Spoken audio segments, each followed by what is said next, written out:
Small business, big advice. Welcome to the Very Good Marketing Podcast, where small business owners, employees, or just marketing fanatics can learn how to grow a business on a budget without wasting any money. Welcome to the Very Good Marketing Podcast. My name is Shannon and I am here with small business marketing consultant and expert Amy Miosevich.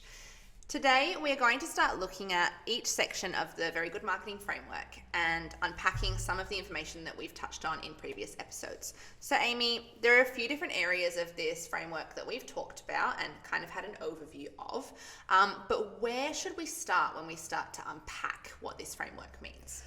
I guess that this framework is a linear journey, but last episode we kind of encouraged everyone to take the bottleneck quiz, and this is the quiz that we've been creating and spending time developing so that we can attach qualitative questions like, does everyone in your business understand the conversion rate of your website?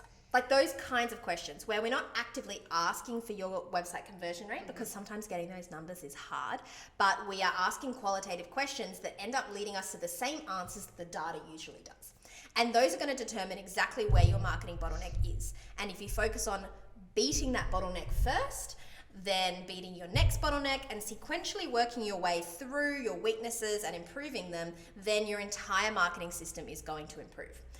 It's really hard for us to know exactly where every individual business's bottleneck is. And it's quite funny because they've never actually been one that is more businesses are experiencing than the other. It's actually been quite spread. But to tackle this learning opportunity, I wanted to make sure that we kind of sequentially worked through. So tune into the episodes that are where your business is at. You'll end up making your way back here eventually, because this is the very last, ironically, step that most businesses would want to work on. And it's because attracting strangers to your business and turning them into visitors is the very last thing you want to do, because you want to do it as soon as you're confident the rest of the system is converting people as much as possible. So there's no point just bringing a flood of people into your business unless you know they're not going to drop off. Okay. So we're going to start here, but it's important to remember that it's probably not where your business is going to end up starting the work. Okay, so it's the start of the framework, but it's not necessarily the start of the process. Yeah, it's for crazy. Every business. Yeah, it's very rare that I'll meet a business that wants to start here first. But when I do, it's normally because they've put the hard yards into fixing the rest of the system. Okay. So my question is, if you've got a really great website, it's got all the, it's got call to actions coming out of everywhere. Okay. It's fully optimized. It's a beautiful looking website. If your website is great, does that mean you're going to attract more strangers? No. And that is something that we've kind of tackled quite a bit. So we do a lot of website development work, at Lumos Marketing, and a lot of the clients that we work with, I guess, invest in a website, and then there's this reality that the website itself isn't going to do the work of attracting customers. Mm-hmm. So your website, it could be absolutely amazing, but if no one can find it, then it's not going to do anything. The marketing behind turning strangers into visitors of that website, that is what this episode is about, and the next few episodes. If you don't have the marketing channels and the messaging in place, your website's just going to sit out in the middle of cyberspace forever and no one's going to be able to find it. Okay. There's a lot of marketing channels that seem synonymous with websites. So SEO is a really, really good one, because so many people think that if you go to a web developer and you develop a website, someone should be able to search something like, commercial cleaning, and they just magically find your website. But SEO is a whole marketing channel in itself. Yeah. And web developers are not going to implement these SEO tasks or actions or frameworks into your website unless specifically requested. It's very purposeful. It's not just something that happens by accident. Yeah, so realistically, your website is never going to be found unless you have marketing methods in place to attract strangers to it. So then what are the channels that you can use to attract strangers to your business? So there are so many, and they're often the channels are the marketing techniques that we hear about a lot. Mm-hmm. It's things like Google Ads, SEO, Facebook ads, newspaper advertising, billboards. It could be trade shows. It could be a referral campaign where you get deliberate word of mouth. It could be display ads like follow campaigns. It could be sponsorship. Like there are so many different ways of telling a stranger about your business and then encouraging them to visit your website and then hopefully become a lead, become a customer, and then become a fan. So those are the different kinds of channels that are out there, and there are just so many, and there is an art to attracting them. Yeah. And so many businesses will try and use all the channels. Yeah. Which we've touched on previously. Yeah. But, it's so hard to know as a business which ones are working for you and which ones aren't. If you've put, an average amount of effort across all these different methods, and then the only data you're looking at is the user data that you get from your website visitors, if you're not actively breaking it down. And then it's hard to know which one's a weak link and then which ones are performing the best if you've kind of just shoved them all, in and just kind of like let them run to see what happens. Okay, so then how do you get in front of the right people? Okay, so the way that we look at attracting strangers and turning them into visitors, we look at 3 different, I guess it's like a bit of a Venn diagram, and I'll put the Venn diagram up, I think, on this video so that everyone can kind of see. But it's a combination of getting in front of the right people at the right time on the right channel, encouraging them to take action, so to become a visitor, and then having an action plan in place so that your business can take the steps to implement it. So it's like 3 different parts kind of moving together, and that's what I'm going to focus these next 3 episodes on. Okay. It's really important that you have all these 3 in place to getting this part of your entire system working effectively, because if you're not on the right channels, then you're never going to be able to find the right people that are going to become fans. If you don't have the right messaging, you might be on the right channel, but they're never going to take action. And if you don't have an action plan and you haven't created a deliberate plan for your business to implement this effectively, then you're going to do the same as every business does when they tackle marketing half-ass. It's just not going to give you the journey that you need to actually make an impact. So if you have all these 3 things together, then there is no reason that you can't just completely transform the number of people that are coming to your website and going through your business to become fans. So if I'm a small business owner and I've identified that this is my bottleneck, everything else is working for me fantastically, and I know that I just need to attract more customers, more strangers to my business, what are the sort of strategies or what steps do I take to start making these changes and to start getting myself in front of the right audience? Perfect. Okay, great question, Shannon. If you are going down this journey, the first thing I want everyone to focus on, the first thing I want you to focus on is getting in front of the right people. And this is the right channel at the right time, on the right platform, all that kind of stuff. We call this the shotgun approach, and there's actually a model that we've kind of developed to help people go through this process, and I'd love to tell you about it. It is called Bullseye, and we created this Bullseye exercise to help businesses open up their minds to what's possible in terms of what channels they could possibly attract strangers on, narrow their focus down and think about, well, what's actually probable? So what's probable for your business, and then bring it all the way to the center of the bullseye and focus on something for a fixed amount of time. Okay. I'll give you an example. If I sat with you right now and I said, your imaginary business, Shannon, what could you possibly do to attract someone to the business?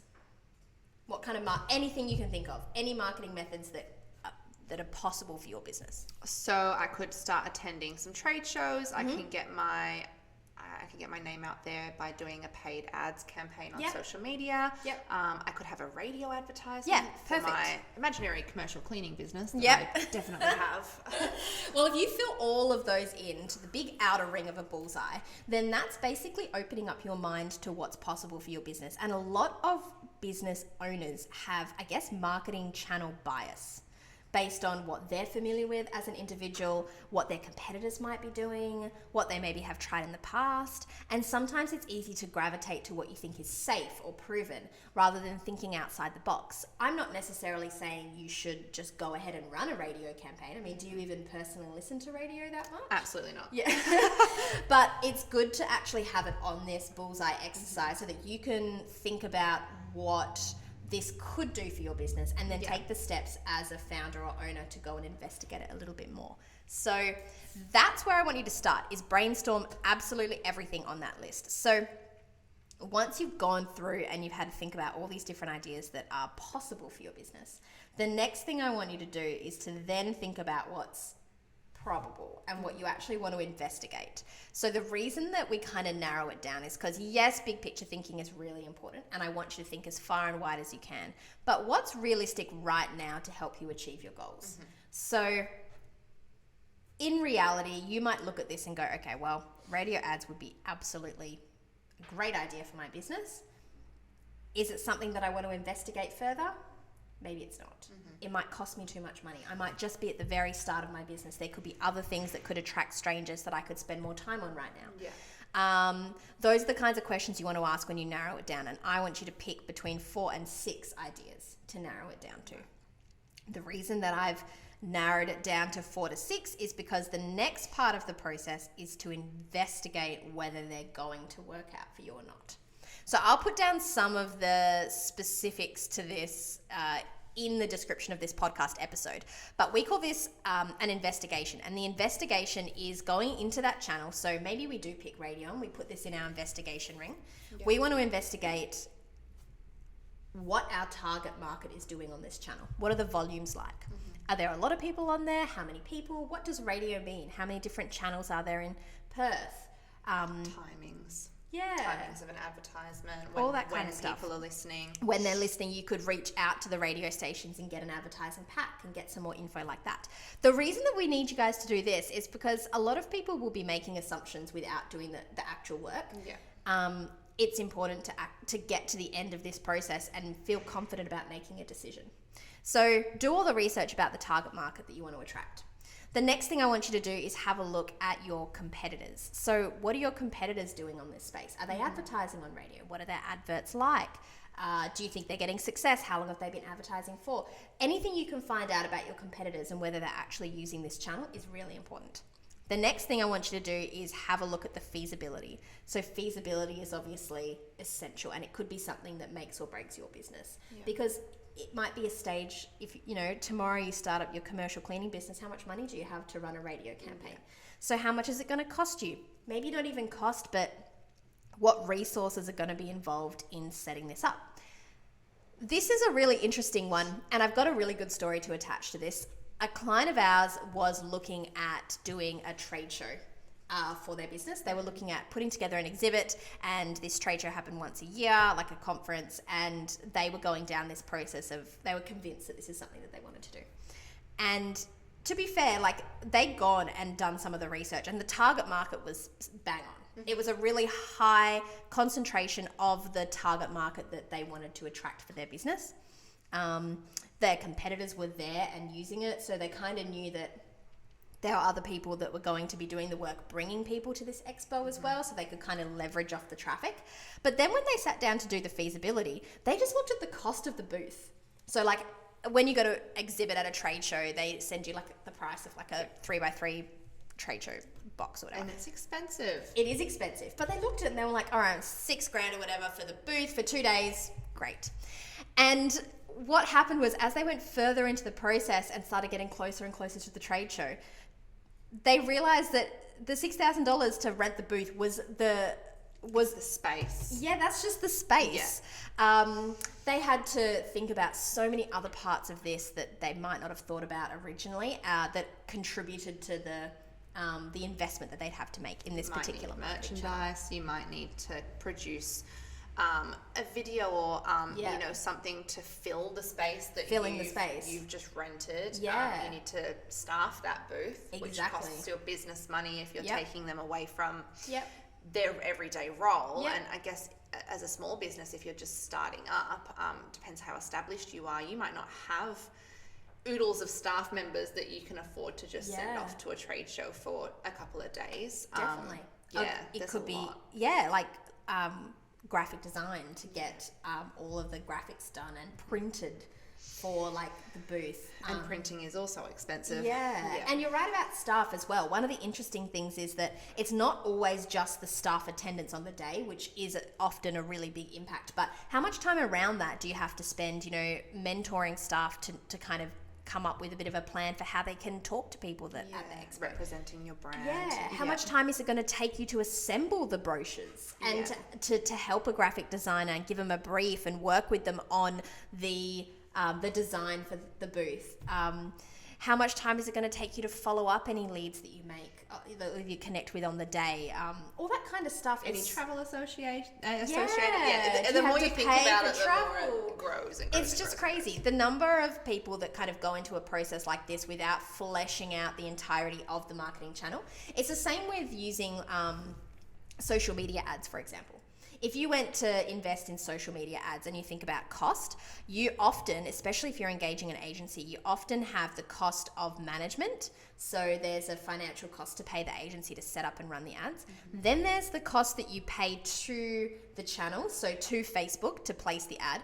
There's the cost of assembling the creative, so the graphic designer and assembling all of the stuff that will go on the ads. Often you need a photographer if there's particular creative you want to create. And this could just be a campaign you run for a month. I mean, to have an effective advertising campaign, you'd want to be mixing it up all the time. The cost of running something is always more than you think it's going to be. And that's why it's so important when you're running an investigation to step away from the straightforward or the big overheads, and then to think about all the little pieces that are going to be essential to bringing this to life and then getting the most out of it. Mm-hmm. So that's feasibility is just it's a really important one to get advice on if you don't know all the answers, and to think about critically as a business, because for example, the trade show could be worth it if it's the one marketing channel that you really focus on for the year. Yeah. And if it's where your target market is, if you're going to get the most out of it, it could be the perfect solution for your business. Yeah, but you don't want to be blindsided by it, and you don't want it to put financial strain on your business, and you really want to make sure that you can plan as far ahead advance as you possibly can, especially when you're doing budgeting, to make sure that it's something you can tackle with confidence. Mm-hmm. So feasibility is the next thing you have to look into. The last thing that's really important is looking into the goals that you have for your business, and the target goals for that particular marketing channel.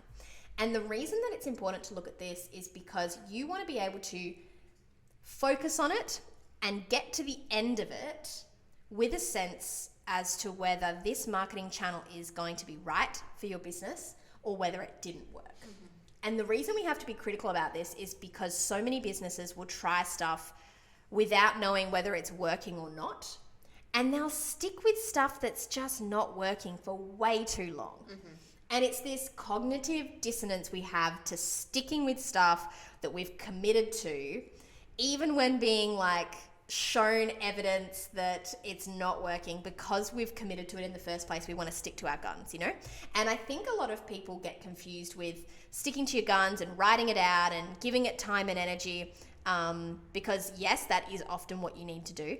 And also just ditching it and cutting ties and accepting that it wasn't right. Not wasting any more money or resources or time. Yeah, there's nothing wrong with saying something doesn't work. Mm-hmm. I think a lot of businesses will probably benefit so much from just culling everything they're doing right now and critically examining the performance of what's happening on these marketing channels against the goals that they have for their business, and determining whether it's actually working or not, and asking those questions. It's hard to accept that something hasn't worked, but it's not your fault that it hasn't worked, especially if you've given it 100%. And that's the next part of this exercise is we've brainstormed all the stuff that we think may be possible. We've investigated now the stuff that's probable, and we're going to pick something to focus on. So out of the 4 to 6 investigations you've done, what we want to do is we want to focus on one thing for the next 2 to 3 months. And we want to give it 105% of our effort. Yeah. And what this means is sitting down and planning out all the steps that you are going to need to take to bring this to life, and actively making sure that if you get to the end of the 3-month period, your goals haven't been hit, you can ditch that marketing method because you know it's not right for your business, not because you haven't put the effort in. Does that make sense? And that knowledge is still valuable. Definitely. Knowing what doesn't work is just as valuable as knowing what does work. Yeah, absolutely. And you never want to be cutting something off and having this niggle in the back of your mind that's like, well, maybe, I didn't get the right advice, or maybe the campaign message was wrong, or maybe I didn't spend enough money on it. Like, you want to give yourself the time in that 90 days to try all that stuff. And there's a difference between setting something up and letting it run for 90 days and setting something up and giving it energy every single week. And do you remember right at the very start of this podcast, I talked about how there's a problem at the moment with marketing for small business, and it's when business owners have time, which they often don't have. Yeah. They don't know what to do with that time. Yeah. This is what you do with that time. I mean, you should be actively focusing on this one thing with all of your effort if you are trying to implement it. So if you decide as a business you are going to look into radio, Yep. you become obsessed with learning about radio. And it might not be that you need all the answers, but who does know the answers? How can you connect with them? How can you learn as much as you can about what your competitors are doing? Who can you get mentored by? How much is it going to cost, and what stuff has worked in the past? And how can you track what happens afterwards? Maybe you set up a custom domain so that only the radio ads go to that domain, so that you can actively see, whether that particular advertisement on the radio is leading to visitors, and not muddle it up with the rest of your business. Yeah. All that kind of stuff, if you really give your time and attention to it, then if you get to the end, your phone's still not ringing, your website still doesn't have hits, you probably go, radio wasn't Didn't for me. work. Yeah. But at least you know, Yeah. because you've given it the effort, and you can never be disappointed. You can never be disappointed as an individual or a business owner when you get to the end of something and you've given it your best shot if it doesn't work. Okay. Like, you really shouldn't be, because so many people just don't. They just don't give it the energy that it needs because they get buried in other stuff. And I can imagine there's a bit of a sense of frustration, and I'm thinking of myself here. Like, I feel like if I did this with my business, my fake business, and then you put all your effort in and then it doesn't work, there's probably a sense of failure, and you'd be let down and disappointed, and especially if you've spent money and time and effort, and you're kind of back to square one almost. You've still got this bottleneck that you're trying to solve, and you're still trying to attract people to your business, and you've spent 3 months on this thing that hasn't worked. It can be a little Definitely. bit deflating. And you know what? I'm the first to admit it, running a business and making decisions like this every single minute of every day is so hard. And I always wanted to, I completely forgot about this, but I always wanted to start this podcast by saying, hey, if you're a small business owner and you're listening to this, then well done. Yeah. Think about it. Not only is your job, let's be honest, the hardest job out of all the jobs that you can do, owning and running your small business and trying to grow it and taking that responsibility on, and often the responsibility of staff and the decision making every single day. It is hard work, but you've now gone and tuned into a podcast that's going to help you do all that better. It's a pretty amazing thing to want to invest your time and give it away for learning and improving your business and improving your own knowledge. It's pretty admirable. But you're right, getting to the end of a process like this and something not working after you've put in the effort it's disappointing. But think of it as, and I know it's going to be hard, but think of it as this experience that has eliminated something that you may always be wondering about, I guess. For sure now, hopefully, that radio isn't the right method of attracting customers to your business. You might want to put some asterisks next to it, maybe your budget wasn't big enough. Maybe this isn't going to work till next year. Maybe radio needs to be broadened out, and it could be Spotify radio. Yeah. There could be a bunch of different ways of tackling the same thing later.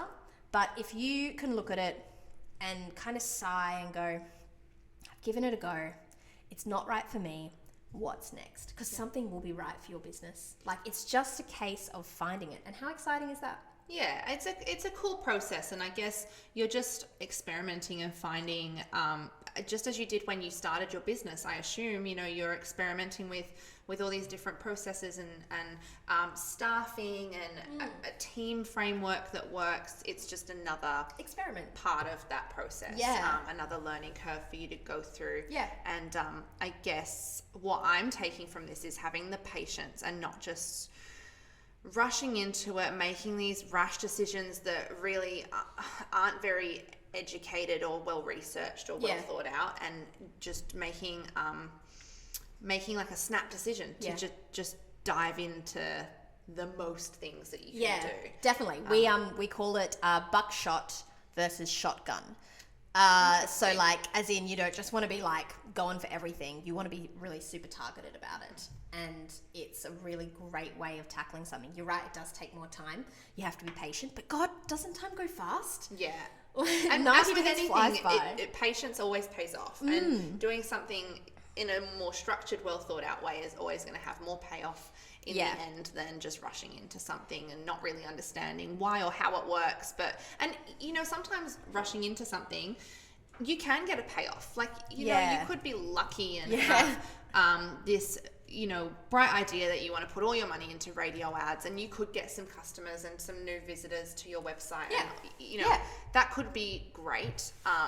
But are you really going to understand the levels as to why? And are you really going to have that in-depth knowledge of your market and how they act and where they consume their media and all this other stuff that we've just talked about? Probably not. And then how can you take your next step, you're not going to know what worked here to then replicate how can you grow it, how can you give it momentum and energy and all that kind of stuff. But you can definitely learn from a lot of that, and that's part of this investigation process too, is if you were going and you were brainstorming and then you were choosing the methods, having that knowledge in the past. I mean, we always ask people when we do workshops, one of our first questions is what has worked in the past, because often just taking a really considered approach to investigating that particular channel that has worked will show you stuff that you didn't know. It'll show you why it might have worked. It'll show you kind of what, the way you've assembled it. Maybe there was something in that you can really learn from. And the best bit about this whole process is, yes, we have talked about what happens if it doesn't work, but what if it does work? Yeah. I mean, the idea is that if you've found something that's helping you hit your goals, that works, then you can keep that as part of your business and then move on to the next one and kind of add it on top of what you're doing. So that's, I guess, the summation of what this whole process is about. Is your goal is to find these pieces of the puzzle that are going to collectively bring as much traffic to your website and attract as many strangers as you can to your business, so that eventually you can hit those overall growth goals that you want to hit. And it's a case of kind of building them into your organization and then playing with them so that you know what's working, so that you know you're never wasting money on something. So yes, if it doesn't work, you need to ditch it. But the second step is always to find the next one to build out from your investigation into your focus channel, and then continue attracting strangers through it, testing it, seeing whether it works. Like, it's just the case that if you go through it in a methodical way, you always know that you're making a good decision, and it's most of the time it's going to end up with so much more success than this buckshot approach. Yes. Well, I feel like we've covered quite a large amount of turning strangers into visitors and where to even start looking at attracting these strangers. So I think we might leave it there for now and then explore the next stages of this cycle in the next few episodes. Perfect. And if you haven't taken the bottleneck quiz yet, make sure you go to verygoodmarketing.com.au and you can take the bottleneck quiz there. Thanks, Shannon. Perfect. Thank you, Amy.